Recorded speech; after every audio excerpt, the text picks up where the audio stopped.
There's a video going viral of a guy who got stood up on a date.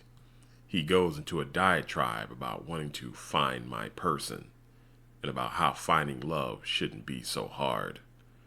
The video itself is troubling enough, but the responses to the video are much more of a concern. There are males who are defending this person and saying he did nothing wrong. You hear more of the chicks want bad boys and criminals talk. It seems the good men have shrunk down into good boys.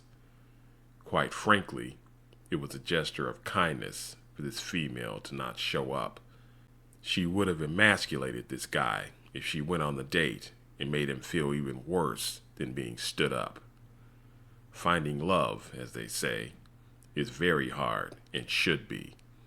Making yourself into someone who can facilitate a committed relationship takes work, and no one is entitled to anything. Men and women have standards, and if you don't meet them, the relationship will corrode. Being progressive and self-improvement is important. One needs to be on the trajectory of wanting to be better long before they meet their person.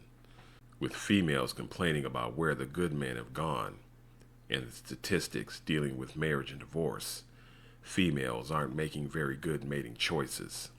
Truthfully, neither the convicted felon nor Mr. Milquetoast in this video are good choices for females.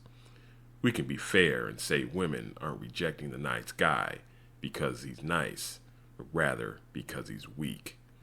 His kindness stems from his weakness.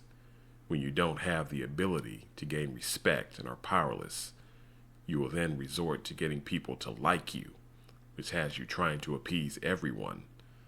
This demonstrates you don't have a will of your own, nor a path of your own. You have nowhere to take a woman. You're only going to get took while you try to be everyone's best friend. A good guy is another word for a doormat. Again, let's be real. A woman is not checking to see if a guy has a criminal record or has ever been to jail.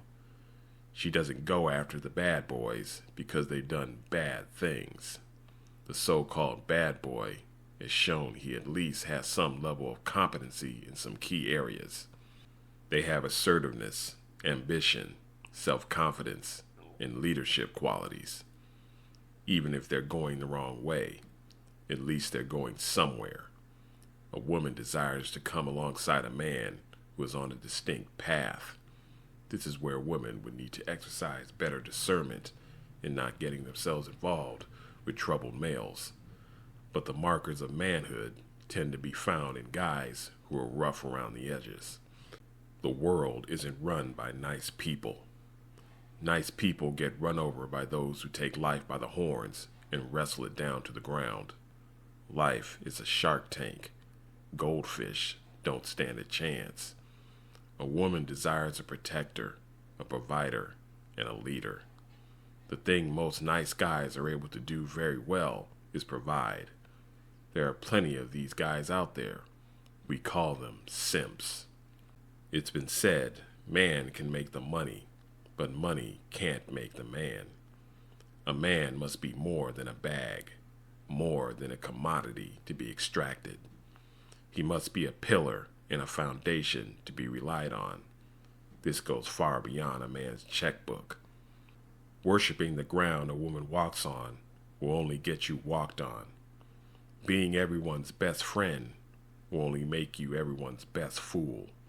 The way one gains respect, influence, and power is by showing their ability to exert their own will over others. Sometimes you will have to step on some toes.